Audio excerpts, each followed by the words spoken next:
Olá, pessoal, tudo bem? Espero que esteja tudo bem com vocês, com a família de vocês.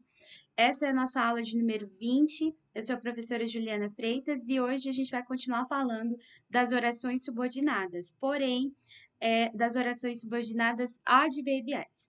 Então, nas últimas semanas, a gente estudou, a gente analisou, a gente fez exercício sobre as orações subordinadas substantivas, né? Ou seja, aquelas orações que desempenham a função sintática ali dentro da oração que um substantivo exerceria no período simples, certo? Então, no período simples, nós temos ali uma oração.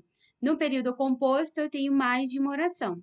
E aí, no período composto por subordinação, o que é mesmo um período composto por subordinação? É aquele que a oração subordinada vai desempenhar uma função sintática em relação à oração principal. Essa função sintática pode ser de como o substantivo exerceria, pode ser como os advérbios exerceriam, que é o caso da nossa aula de hoje, e também dos adjetivos, tá bom? Então, por isso, nós temos as três orações subordinadas: oração subordinada substantivas, as orações subordinadas adverbiais e as adjetivas. Hoje, especificamente nessa aula, a gente vai falar um pouquinho das orações subordinadas adverbiais, tá joia? Então, vamos lá. Antes da gente entrar no assunto propriamente dito, né, eu quero que vocês abram comigo, por favor, o livro de português, o livro Linguagens, na página 123 e 124. Por que eu preciso que vocês abram o livro? Porque vocês vão acompanhar comigo toda a questão do conceito das orações subordinadas adverbiais e também a resolução de exercícios, tá bom? Então, pega o caderno, pega a caneta, lápis, tá? Porque eu vou falar algumas coisas importantes para você anotar, para você grifar e vai precisar da ajuda do livro-texto, tá bom? Então, eu vou esperar um segundinho para vocês pegarem. Pegaram? Já passou. Segundo é rapidinho, né? Então, vamos lá. Como eu disse, né? Como eu mencionei antes, nós vamos falar sobre as orações subordinadas adverbiais. E dependendo da função sintática que essa oração exerce dentro da oração, né, dentro do período composto ali, como eu disse, pode ser tanto classificada como orações subordinadas substantivas, como também as adverbiais, que é que é a nossa aula de hoje, e as adjetivas que a gente vai estudar mais para frente, tá bom? Então, abriu? Ok? Então, estava só aguardando um pouquinho para vocês abrirem o livro também junto comigo, tá bom? Então, vamos lá, gente. A língua em foco aí no livro de vocês vai falar das orações subordinadas adverbiais. Nós vamos construir o conceito do que seria uma oração subordinada adverbial. Antes da gente entrar no conceito, é importante que para você conseguir entender as orações subordinadas adverbiais, você já tem entendido o que é um período composto, né? Você tem que ter entendido o que é uma oração subordinada, conseguir fazer a separação entre a oração principal e a oração subordinada, e aí entender também o que é um advérbio, né? O que é um adjunto adverbial. Isso é importante também para a nossa aula de hoje. Por quê? Porque a oração subordinada adverbial vai ser aquela que, dentro do período composto, vai desempenhar a função de um adjunto adverbial. Então, por isso que é importante você saber esses conceitos, tá bom? Então, vamos lá para o livro que a gente vai caminhando juntos aí. Então, lá no livro de vocês, na página 123, tem esse cartaz, né, falando assim: quando o povo se junta, desculpa, o poder se espalha. Então, temos esse cartaz com esse grande slogan aí. Quando o povo se junta, o poder se espalha. Ok? Vamos para número 1. Ele fala assim: releia o enunciado central do cartaz, formado, desculpa, por um período composto. Então, ele já está afirmando para você que esse slogan, que esse cartaz tem um período composto. Professora, o que é um período composto mesmo? É aquele que tem mais de uma oração. O que é uma oração? É aquele enunciado que se organiza em torno de um verbo. Então, se eu tenho mais de uma oração, significa que eu tenho mais de um verbo presente dentro desse período. Por isso que é chamado de período composto, joia? Então, quando o povo se junta, o poder se espalha. Aí ele pergunta assim: Quantas orações há nesse período? Quantas orações, gente? Quando o povo se junta, o poder se espalha. Nós temos quantas orações? Pensou, analisou e respondeu. Nós temos duas orações dentro desse período aí, ok? Quando o povo se junta, primeira oração, e o poder se espalha, segunda oração. Esse tipo de construção aqui é muito interessante, porque geralmente os alunos, né, a gente tem sempre na cabeça da gente que vai vir oração principal e oração subordinada. E aí, nessa construção, ele fez o quê? Ele inverteu. Ele colocou primeiro para você quando o povo se junta, que é a oração subordinada, e depois que ele veio com a oração principal. Por isso que não pode decorar, sempre tem que analisar, ok? Então, analisando, você consegue ver que o poder a frase na ordem direta seria: o poder se espalha quando o povo se junta, tá? Então, nesse tipo de construção aí, foi feita a inversão, e aí isso é importante vocês observarem, tá bom? Então, já sabemos que é um período composto, já sabemos que ele tem mais de uma oração, que são duas orações, e já conseguimos identificar as duas orações. Quando o povo se junta, o poder se espalha. Aí, na letra B, ele te pergunta, qual é a oração principal? Qual é a oração principal? Eu já respondi, né? Vocês já perceberam também que é o poder se espalha, né? Eu já falei que é justamente no caso dessa inversão. Então, o poder se espalha é a oração principal, aquela que tem informação mais importante. E aí, quando o povo se junta, é a oração subordinada, aquela que depende da oração principal, certo? Letra C. Indique duas duplas de palavras que se contrastam diretamente e contribuem para a construção do sentido do cartaz. Então, a gente observa que esse período aí foi construído com palavras que são contrastantes. E ele quer saber quais são essas palavras, você vai colocar aí. Então, essas palavras são povo e poder, junta e espalha. Entendem? Olha como é que foi construído esse slogan, como interessante, como ele brincou ali com as palavras. Quando o povo se junta, o poder se espalha. O interessante é que ele colocou até com as mesmas cores. Povo, poder, tá vendo que tá com azul? E junta, espalha, é justamente também branco. Então, são palavras opostas, né? Juntar e espalhar. E é isso que ele pergunta aí, que contrasta dentro da oração, tá bom? Então, isso é importante também. Número 2, aí ele fala assim: a respeito da oração, quando o povo se junta, indique, né, no caderno, no livro texto de vocês aí, o tipo de relação que ela mantém com a outra oração. A gente já sabemos que ela tem, que quando o povo se junta, é a oração subordinada. Mas de que tipo? É uma oração subordinada que mantém que relação com a principal, né? Aí ele pergunta lá, nas alternativas, de causa, de consequência, de finalidade ou de tempo. Quando eu falo assim, quando o povo se junta, expressa a circunstância de... Acertou? Isso mesmo, de tempo, né? Isso mesmo que vocês disseram aí, de tempo. Então, quando o povo se juntar, o poder vai se espalhar. Expressa não uma ideia de causa, não tem uma ideia de causa aqui, não tem uma ideia nem de consequência, né? Muito menos de finalidade, mas de tempo. E nós temos aí o advérbio de tempo quando, né? Também, né? Ok?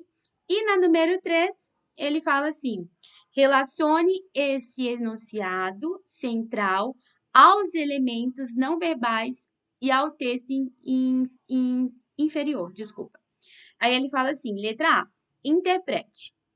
Qual é a finalidade desse cartaz? Justifique sua resposta. Gente, a finalidade é persuadir o povo para fazer o quê? Incentivar a população para se unir, né? Quando o povo se une, quando o povo se organiza, ele consegue reivindicar os seus direitos, né? E os interesses dele juntamente aos governantes. Então, tá chamando o povo, olha, quando o povo se junta, o poder se espalha, né? Interessante isso. Então, a finalidade desse cartaz é essa. Letra B, ele pede para você deduzir em qual região do Brasil ele circulou. Justifique sua resposta. Olha lá para a imagem, vamos voltar para a imagem lá do cartaz. Que lugar do país vocês acham que esse tipo de cartaz circulou?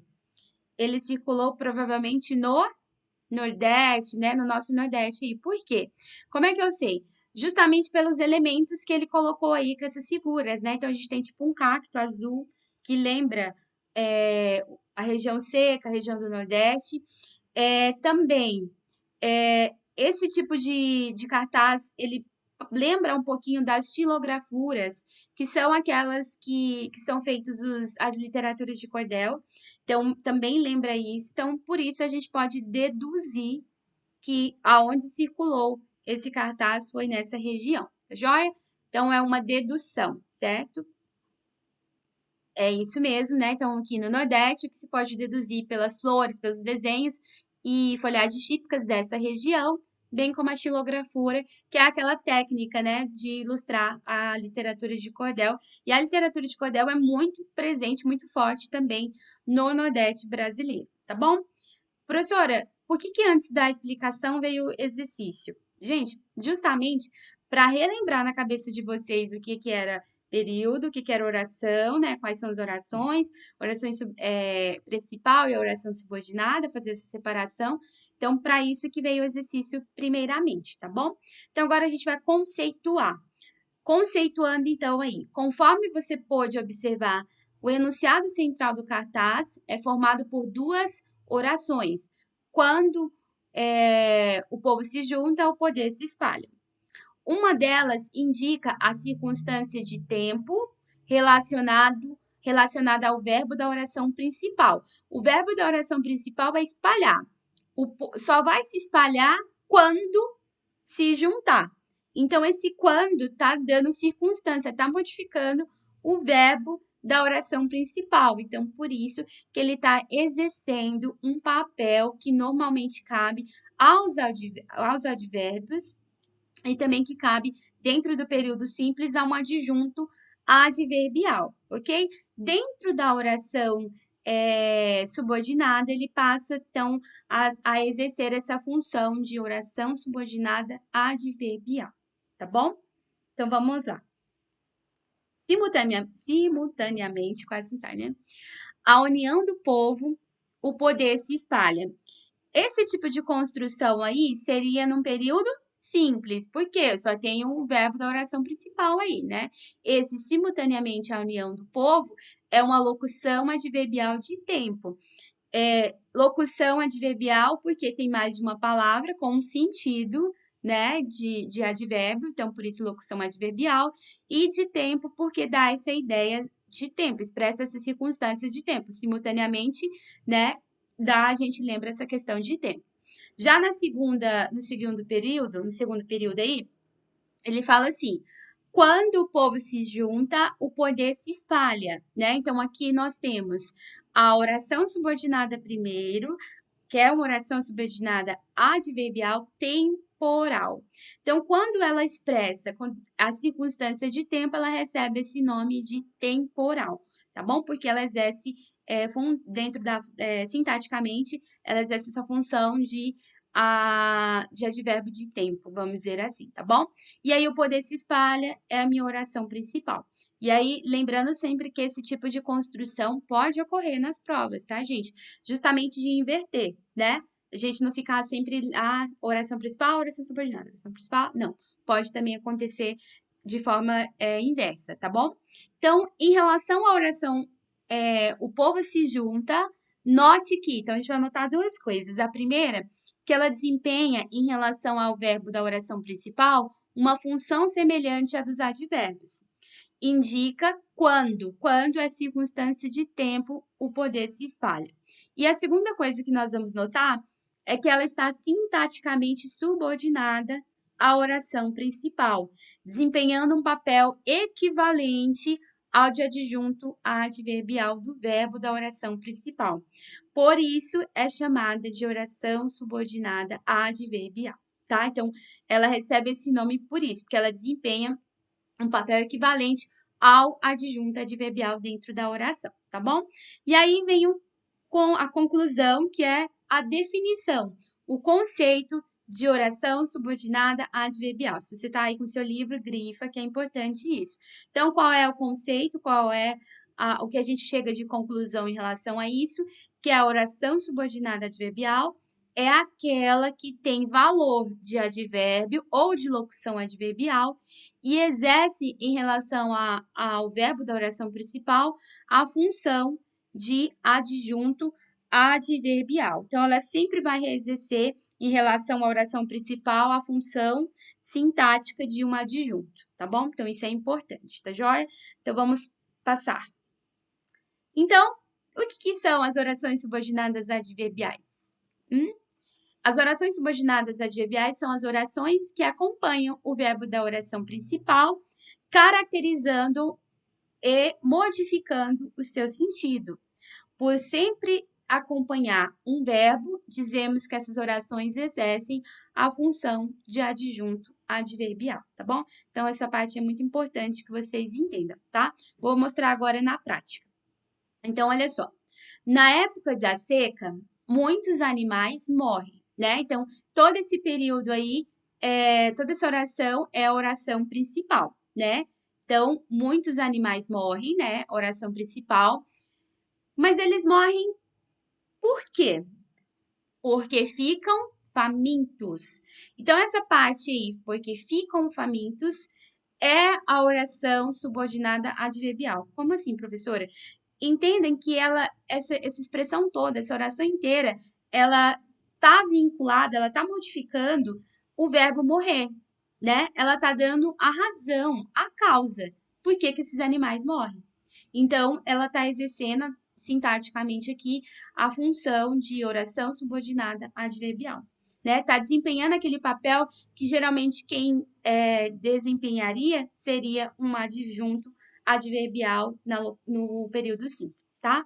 Então, a oração porque ficam famintos apresenta 3 características. Primeiro, ela é subordinada porque funciona como termo que se refere a outra oração, no caso, a oração principal. É adverbial porque exerce uma função típica do advérbio, de advérbio. E ela é causal porque expressa uma circunstância de causa. Por que na época de seca muitos animais morrem? Porque ficam famintos. Então, aqui está estabelecendo uma circunstância de causa, diferente daquela que a gente começou a aula, que quando o povo se junta, né, não estabelece uma relação de causa, e sim de tempo. Então, para você conseguir classificar, que é um assunto da nossa aula de amanhã, as orações subordinadas adverbiais, para você conseguir classificar em quais que elas são ali, né, classificar a sua, em qual que ela está inserida, qual circunstância que ela está exercendo, tem que fazer essa interpretação, tem que entender que às vezes ela vai expressar circunstâncias de tempo, às vezes ela expressa circunstâncias de causa, de comparação e etc., que a gente vai ver nas aulas seguintes, tá joia? Então, conseguiram identificar e entender aí, certo? Então, agora vamos lá no livro Português, Linguagens, páginas 124 e 125, tá bom? Continuamos com o livro, tá bom? Número 1, ele fala assim, vamos para o exercício sobre essa temática de conceito, tá? Para ficar bem claro na cabeça de vocês. Transforme em orações adverbiais os adjuntos adverbiais destacados nos enunciados. Então, você vai transformar em oração adverbial. Aí não está em oração adverbial, está eles são adjuntos. Então, na letra A, por respeito a você, achei melhor não comentar nada. E aí, como é que eu transformaria isso em oração adverbial? Eu poderia trocar o por pelo porquê.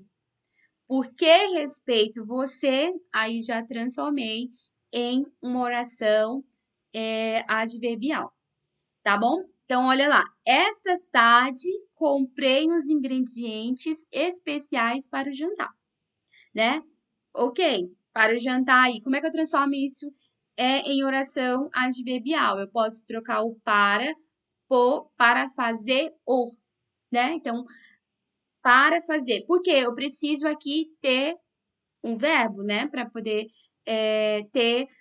ser uma oração, certo? Então, para fazer o jantar. Tranquilo? Pela manhã, os pássaros invadiram nosso quintal atrás de ninhos. É a primavera. Posso trocar o pela manhã quando amanheceu, né? Pela manhã, quando amanheceu, os pássaros invadiram. Fica o mesmo sentido e aí virou uma oração adverbial. Sairemos apesar do frio. Sairemos apesar de estar frio, certo? Então, apesar de estar frio, mantém o sentido e virou uma oração adverbial. Tá joia? Tranquilo? Vamos para a questão número 2.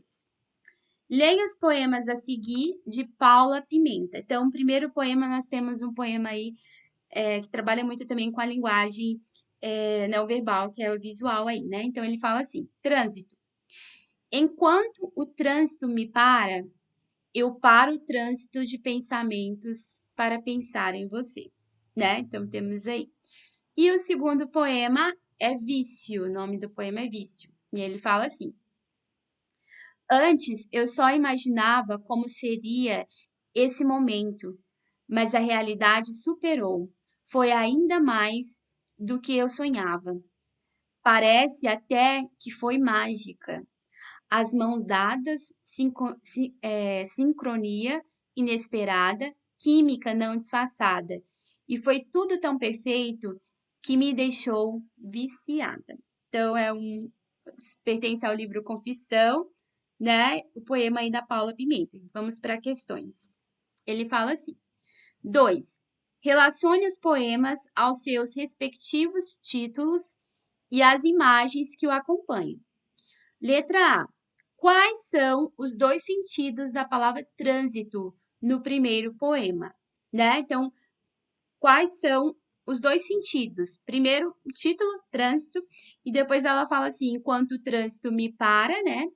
Temos no primeiro verso, e no segundo, eu paro o trânsito de pensamentos. Quais são os sentidos? No primeiro, gente, é o sentido literal do trânsito, né? Então, quando o trânsito me para, a gente até consegue confirmar isso pelo semáforo aí, né? Que geralmente é onde a gente vê no trânsito, né? Então, quando o trânsito me para, né? Então, o tráfego dos carros, eu paro o trânsito de pensamentos. E aí, o que é esse trânsito de pensamentos aí? É justamente também o fluxo, né? A passagem, né? Então, nós temos na letrada número 2, na primeira ocorrência, o tráfego de veículos, que a gente já mencionou, em uma cidade. Na segunda, uma passagem, o fluxo, né? Quando você está ali com os seus pensamentos, né? Então, ela para também os pensamentos, né? Isso que ela fala lá no poema. Eu paro o trânsito de pensamentos, a passagem, os fluxos dos meus pensamentos para pensar em você. Aí, na letra B. Qual é o vício do eu lírico no segundo poema? Ele tem um vício, né? Olha só. Então, qual é o vício que ele tem aqui? Que ela ficou viciada. E aí, é justamente o relacionamento amoroso ali, né? Então, como a química, ela fala que ficou viciada naquilo ali, o relacionamento com a pessoa amada. Letra C. A quais versos do poema as imagens fazem referências? Quais efeitos de sentido elas ajudam a construir em cada poema? Observem que os dois têm imagens, né? O primeiro tem o semáforo e o segundo tem aqueles elementos que a gente já lembra de laboratório, de química, né? Então já tem essas duas imagens. E aí, quais são? Que efeitos que faz referência ao quê? Primeiro, né? Quais são os versos dessas imagens fazem referência a quê? Vamos lá, professora. A imagem do primeiro poema contribui para reforçar o sentido de trânsito, certo? Porque temos um semáforo, né? E aí, quando para, né? Que é o trânsito para ela, né? É o vermelho. E aí, no vermelho tá o quê, gente? Um coraçãozinho lá, né? Então, quando ela olha para aquele semáforo lá vermelho, ela para e pensa no amor da vida dela aí, certo?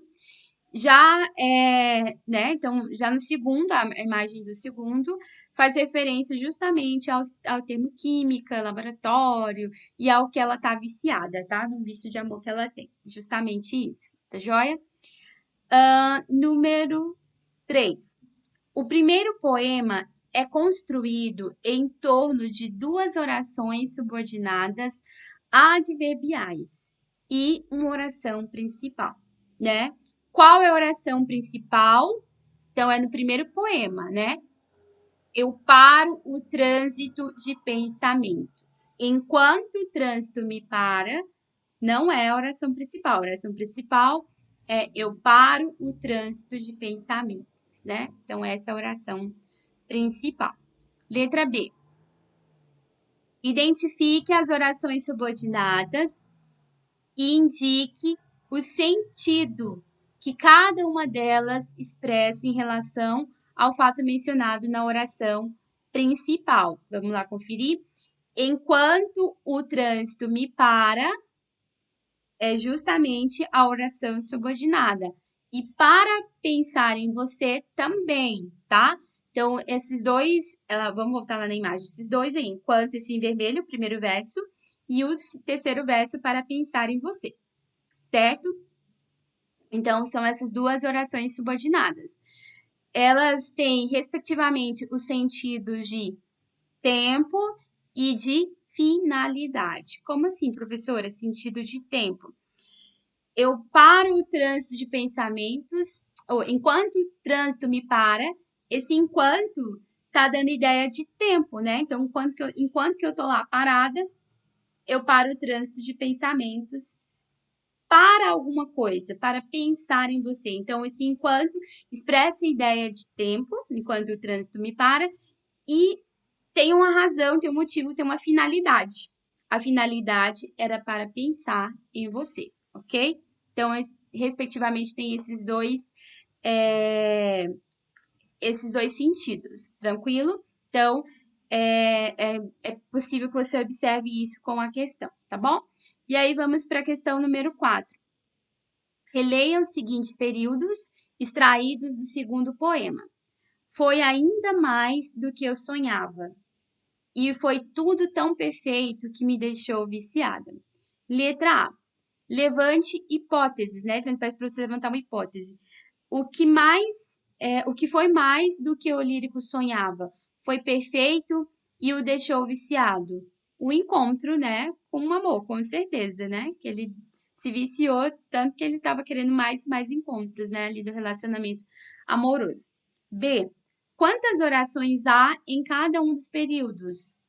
2, né? Quantas orações nesse período aí? Foi mais do que eu sonhava e foi tudo tão perfeito que me deixou viciado. Então, são 2 orações em cada um deles. Letra C. Identifique a relação semântica estabelecida entre as orações de cada um desses períodos e explique como essa relação contribui para a construção de sentidos do poema, né? Então, primeiro, foi mais do que eu sonhava, ele está comparando. E foi tudo tão perfeito que me deixou viciada, foi a consequência, né? Então, ao introduzir a comparação, o eu lírico confronta o que imaginava com a realidade, né? O que imaginava com a realidade. Então, ele tem essa comparação. A realidade era uma coisa e ele compara com o que, né? Não era nem tudo que ele pensava com o sonho dele ali, tá bom? E no final, introduzir a consequência de tudo que ele sentiu, né? Que foi tudo que a consequência foi ficar viciada, né, nesse relacionamento amoroso. Pessoal, hoje, então, nessa aula é a introdução das orações adverbiais. A gente está fazendo exercícios em cima de conceitos, né? Para começar a surgir essas ideias na cabeça de vocês, a gente vai dar continuidade ao estudos nas aulas seguintes, tá bom? Ainda não acabou, aguentem um pouquinho. E aí você me pergunta assim, professora, para que servem as orações adverbiais, né? Por que elas são importantes? Então, as orações adverbiais, elas estabelecem, né? Elas vão estabelecer relações lógicas e coesivas importantes na construção do sentido de um texto. Isso é muito importante. Como eu disse já em aulas anteriores, gente, a gente aplica a gramática na construção do texto, na hora que a gente vai escrever um texto. E as orações adverbiais dão esse sentido, né, para o nosso texto, às vezes, de tempo, de finalidade, de condição, de concessão, né, uma exceção, de comparação, de conformidade, de causa, de consequência e de proporção.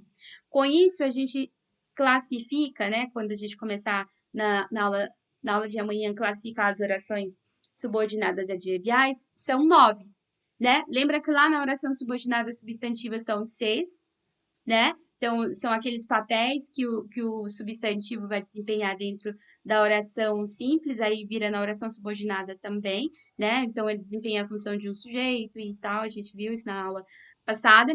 E agora, com as orações adverbiais, vai ser também o valor, né, que um adjunto, que a oração subordinada vai exercer dentro da oração, né, esses valores, essas noções, né, vamos dizer assim, de tempo, de finalidade, tal, tal, tal. São 9. Então, não se desesperem, não falem assim, nossa, eu tenho que gravar 9, e elas vão ter os nomes específicos, sim, mas você precisa entender, né, o sentido que ela tá ali dentro daquela construção textual ali dentro daquele período, tá bom? Então, quando você entender o sentido, você vai conseguir acertar e classificar certinho as orações adverbiais, tá bom? Então, embora as orações adverbiais sejam comuns na fala, alguns dos seus tipos aparecem mais frequentemente em textos, escritos de acordo com a variedade padrão da língua portuguesa e com um certo grau de elaboração de ideias. Por isso que elas são tão importantes, tá? Para isso que elas servem, ok? Para na hora que a gente for construir o nosso texto, a gente consiga estabelecer justamente aquela informação que a gente quer passar. Já viu que, por exemplo, quando você está construindo um texto, está fazendo uma redação, e aí você coloca a conjunção errada ali, você queria colocar o mas, né? Vou dar um exemplo, porém. E aí o mas, aí você vai lá e coloca o mais, M-A-I-S, M-A-I-S. E aí, aquela construção da frase que tu fez ali ficou completamente comprometida. Porque o sentido que você queria dar de oposição ficou errado, porque você errou na hora de escrever a conjunção. Então, por isso que é tão importante a gente estudar e entender as relações semânticas, né, que as orações subordinadas podem exercer dentro do texto, as adverbiais, as orações coordenadas também, que elas estabelecem, lembram? Elas exercem função, às vezes, assim, estabelece sentido, desculpa, de adição, de oposição, né? De explicação, de conclusão. Então, por isso que é tão importante, tá bom? E tudo isso é importante na hora da construção do texto, que a gente não tem como estudar a gramática isoladamente. Vocês perceberam isso na aula de hoje, né? Que a gente veio de um cartaz, tiramos o texto, é um texto, né? É um tipo de texto. E aí, do cartaz, depois dentro de 2 poemas curtinhos, mas a gente analisou justamente dentro do texto, porque a aplicação da gramática é assim, tá bom? Pessoal, então é isso na aula de hoje, tá bom? Falamos sobre o conceito, né? E espero que vocês tenham entendido. Não saiam daí. Antes eu tenho um recadinho muito importante. Que recadinho é esse? Providenciem a leitura do livro Primeiras Histórias, do João Guimarães Rosa. Esse é um livro que fala sobre contos, né? São 21 contos ao todo. Ainda não tenho autorização para falar para vocês quais contos vão cair na AP3, né? Que vocês vão fazer depois do recesso, mas vai providenciando a leitura, tá bom? Então, leiam, né? Façam anotações sobre cada um dos contos aí. São alguns contos maravilhosos, eu gosto demais, adorei esse livro e vocês vão gostar também, tá bom? Então, providenciar essa leitura. Teve muita gente que me perguntou no chat que ia cair qual era o livro que ia cair na P3, é esse, tá bom? Então, leiam. Quais contos, professora? Todos os contos? Ainda não tenho autorização para falar, tá? Então, leiam. É para ler o livro inteiro, certo? São contos, vocês vão ver que tem uns contos bem curtinhos, outros um pouquinho maior, mas nada que passe de 4 páginas cada conto aí, tá bom? Então é isso. Espero que vocês tenham entendido, tá bom?